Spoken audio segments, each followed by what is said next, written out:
النهارده بقى هنعمل مع بعض كده السهل الممتنع طاجن رز معمر باللحمه في الفرن بطريقه مش هتتخيلي انها بالسهوله دي.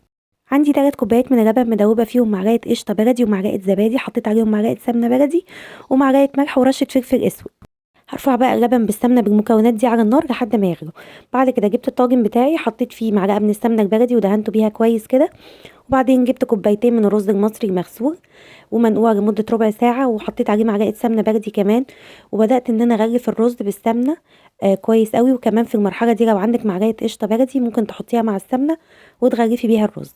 بعد كده بقى حطيت رشة فلفل اسود بسيطة، وكان عندي قطعة كده من اللحمة المسلوقة حطيتها مع الرز. وقلبت المكونات دي مع بعض كويس. وبعد كده بقى ضفت عليهم خليط اللبن والسمنة والزبادي اللي انا عملته معاكم في بداية الفيديو.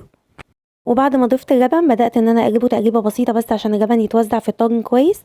وفي الوقت ده كنت مشغله الفرن، بدخل الطاجن الاول على الشوايه علشان ياخد الوش الخطير اللي انتوا شفتوه في بدايه الفيديو ده، ويعمل طبقه كده من على الوش.